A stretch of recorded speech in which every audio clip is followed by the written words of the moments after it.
আমি বিশ্বাস করি আপনাদের রক্ত এবং ত্যাগের বিনিময়ে এই বাংলাদেশে মানব রচিত মতবাদ উৎখাত হয়ে যাবে, আল্লাহর আইন বিজয়ী হবে ইনশাআল্লাহ। জীবনের শেষ রক্তবিন্দু দিয়ে হলেও বাংলাদেশকে মানুষের বর্বর আইনের হাত থেকে রক্ষা করে আল্লাহ তাআলার সুন্দর আইন, আল্লাহর বিধান, কোরআন সুন্নাহর আইন অনুযায়ী এই দেশকে পরিচালনার সেই সুযোগ অর্জন করার পর্যন্ত আমরা আন্দোলন চালিয়ে যাব ইনশাআল্লাহ। এই অত্যাচারী, খুনি, বর্বর, চাঁদাবাজ বাংলাদেশের জমিন থেকে উৎখাত না হবে ততদিন পর্যন্ত 18 কোটি মানুষ তাদের বিরুদ্ধে ঐক্যবদ্ধভাবে সংগ্রাম এবং আন্দোলন চালিয়ে যাবে ইনশাআল্লাহ। দ্বিতীয় স্বাধীনতার অর্জনকারী শহীদ এবং আহত যোদ্ধা পরিবারের সদস্য ভাই এবং বোনেরা, আসসালামু আলাইকুম ওয়া রাহমাতুল্লাহ। আল্লাহ তাআলার শুকরিয়া আদায় করছি, দীর্ঘ সময় ধরে আপনাদের সাথে থাকতে পেরেছি। বিশেষ করে আহত ভাইরা যখন কথা বলছিলেন এবং আহত বোনেরাও কথা বলছিলেন, তখন আমার কাছে মনে হয়েছিল আমি একটা ভিন্ন জগৎ এখানে আপনাদের মধ্যে বসেছি।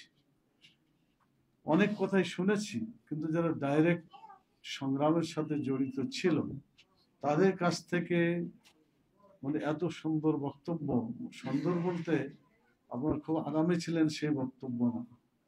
আপনারা যে কষ্ট করে এই স্বাধীনতা এনে দিয়েছেন 18 কোটি মানুষকে, আপনাদের এই দৃশ্য ঘটনাবলী আমাকে অভিভূত করেছে। আমি আল্লাহ তাআলার কাছে শুকরিয়া আদায় করছি। আপনারা বেঁচে আছেন, যারা আহত ভাই বোনেরা, আপনাদের আর একটা যুদ্ধের জন্য বোধহয় আল্লাহ বাঁচিয়ে রেখেছেন। সেই যুদ্ধটি হচ্ছে মানব রচিত মতবাদ দিয়ে আর দেশ পরিচালনা নয়। ধর্মনিরপেক্ষতাবাদ, জাতীয়তাবাদ, সাম্রাজ্যবাদ, পুঁজিবাদ, এ সমস্ত বিধান দিয়ে আর দেশ পরিচালনার জন্য নয়, বরং যে আল্লাহ তাআলা আমাকে আপনাকে সৃষ্টি করেছেন, যে আল্লাহ তাআলা আমাকে দুটি চোখ দিয়েছেন, হাত দিয়েছেন, পা দিয়েছেন, যা কিছু দিয়েছেন, তার দেওয়া অঙ্গ প্রত্যঙ্গ আমরা তার পথেই বিলিয়ে দিয়েছি, কিন্তু এখনো তার আইন বাংলাদেশে চালু হয়নি। আমি বিশ্বাস করি আপনাদের রক্ত এবং ত্যাগের বিনিময়ে এই বাংলাদেশে মানব রচিত মতবাদ উৎখাত হয়ে যাবে, আল্লাহর আইন বিজয়ী হবে ইনশাআল্লাহ। সেদিন পর্যন্ত আল্লাহ তাআলা আপনাদের হায়াত দীর্ঘজীবী করবেন ইনশাআল্লাহ।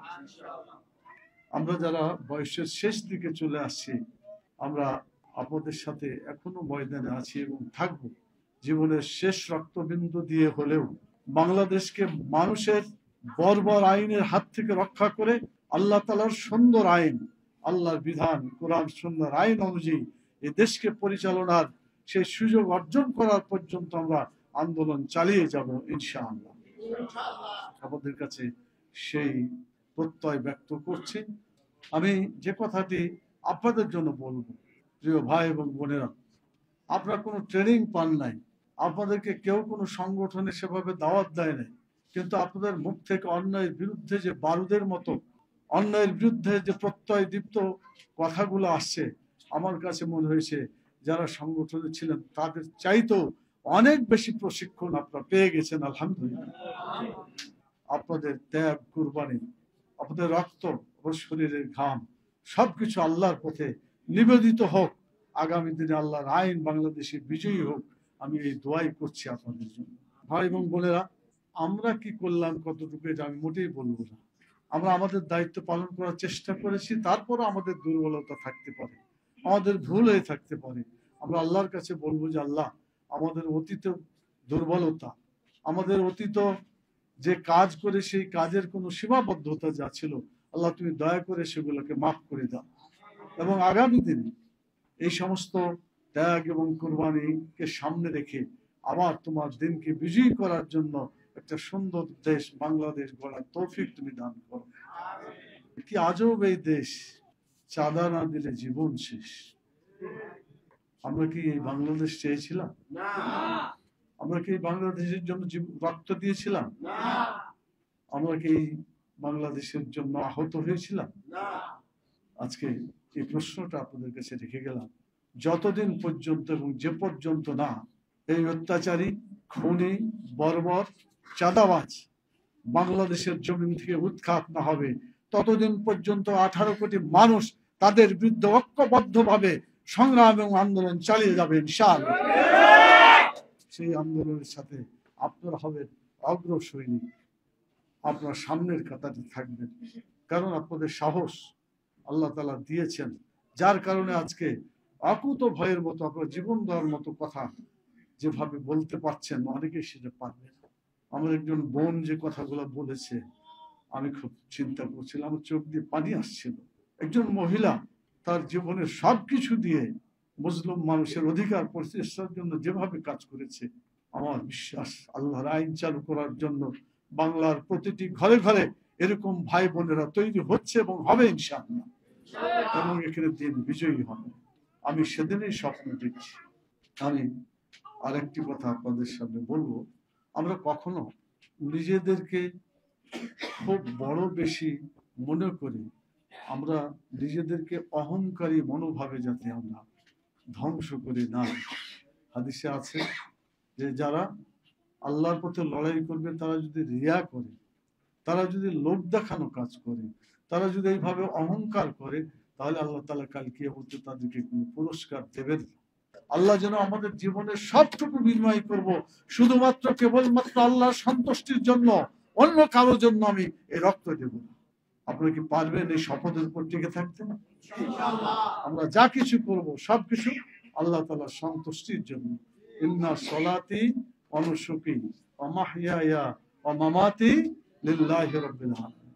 এটা যদি করতে পারেন, আমি দেখতে পাচ্ছি আপনারা দুনিয়াতেও যেভাবে জালেমের বিরুদ্ধে মজলুমের পক্ষে যে আপনারা আন্দোলন করছেন, আমি বিশ্বাস করি যদি এই চিন্তা চেতনা আপনার মনের মধ্যে থাকে, আল্লাহর বিধানগুলোকে নিজের জীবনে বাস্তবায়ন করে বাংলাদেশে কোরআনের আইনগুলোকে বিজয়ী করার জন্য যদি চেষ্টা করে যান, দুনিয়া তো সার্থক, জান্নাতুল ফেরদাউসে আপনাদের সাথে দেখা হবে ইনশাআল্লাহ।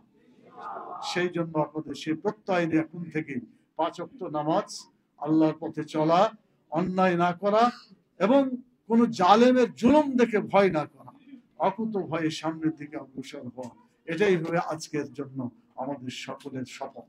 আপনারা কি শপথ করতে রাজি আছেন ইনশাআল্লাহ?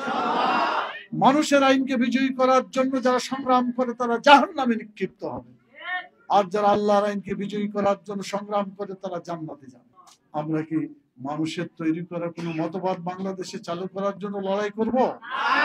আমরা লড়াই করব কেবলমাত্র শুধুমাত্র একমাত্র আল্লাহর আইনকে বাংলাদেশে চালু করার জন্যই। এই শপথ কি আপনারা নিতে পারবেন? আমরা একটু শপথ করি আল্লাহর কাছে, হাত উঠাই আমরা আল্লাহর কাছে। রব্বুল আলামিন, আমরা অতীতে যা কিছু করেছি, আমাদের কোনো বাড়াবাড়ি হয়ে থাকলে তুমি মাফ করে দাও, আমাদের ভুল ত্রুটি তুমি মাফ করে দাও, এবং আগামী দিনে আমাদের যতটুকু রক্ত আছে, জীবন আছে, সময় আছে, সবটুকুর বিনিময়ে তোমার সন্তুষ্টির জন্য বাংলাদেশে তোমার দিনকে বিজয়ী করার তৌফিক তুমি আমাদের দান করো। রব্বানা তাকাব্বাল মিন্না ইন্নাকা আনতাস সামিউল আলিম ওয়া তুব আলাইনা ইন্নাকা আনতাত তাওয়াবুর রহিম। সুবহান রাব্বিকা রাব্বিল ইজ্জাতি আম্মা ইয়াসিফুন ওয়া সালামুন আলাল মুরসালিন ওয়ালহামদুলিল্লাহি রাব্বিল আলামিন। আসসালামু আলাইকুম ওয়া রাহমাতুল্লাহি ওয়া বারাকাতুহু।